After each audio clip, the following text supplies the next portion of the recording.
reindeer named Claude. Both the dog and the deer wore bright red sashes studded with bells that jingled all the way.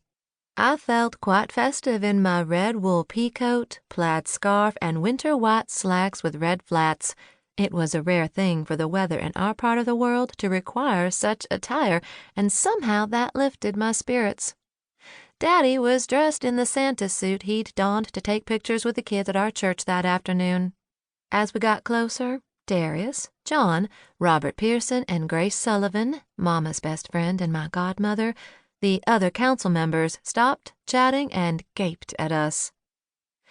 Darius, in jeans, his red sweater vest, and Christmas bow tie, propped both fists on his hips and cocked his head at Daddy, his face contorted with exasperation.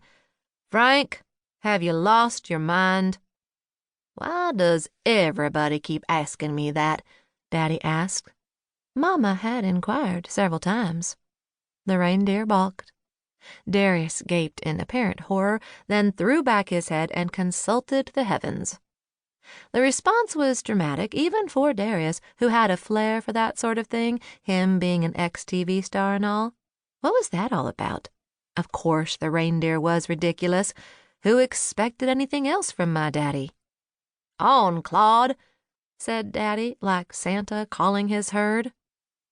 Claude puffed out a long snort through his lips at Daddy. John and Robert shook their heads and went back to talking amongst themselves. Darius continued his conversation with the Lord. Grace walked down the pier in our direction. "Elizabeth, what were you thinking?" "Me? I didn't borrow the reindeer from the petting zoo." Through a series of events involving pygmy goats and a pot-bellied pig, Daddy had a relationship with a petting zoo in Mount Pleasant. "Clearly, you've enabled your father." Her tone was playful. Grace was well acquainted with my daddy's shenanigans. "That's absurd, and you know it," I said. "Be thankful there's only one of them. This was a compromise." An odd expression crossed Grace's face as she studied the reindeer, like she was puzzled about something. She petted Claude, cooed at him. "My goodness, he's precious. Aren't you the sweetest thing?" Chumley woofed, unaccustomed to being slighted. "Yes, yes, you're darling too," said Grace. "Frank, why are you tormenting this poor creature?"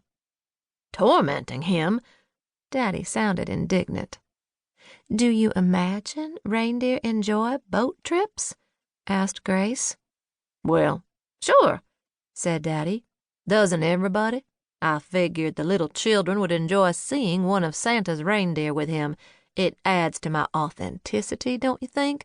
I bet there's 100 Santas running around town today, half of 'em in the parade, but I'm the only one with a reindeer."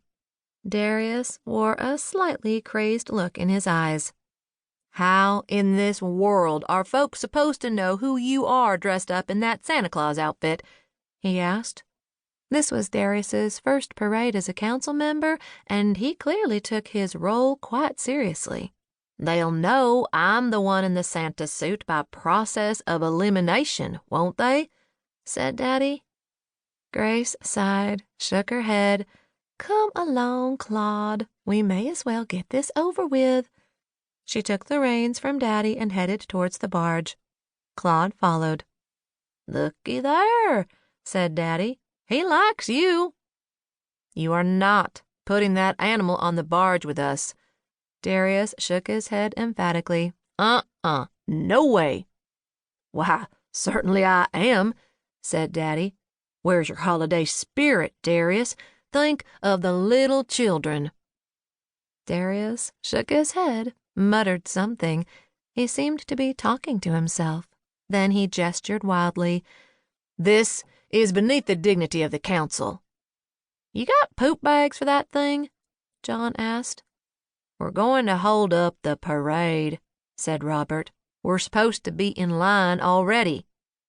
"Well, I can't just leave Claude here on the dock by himself," said Daddy.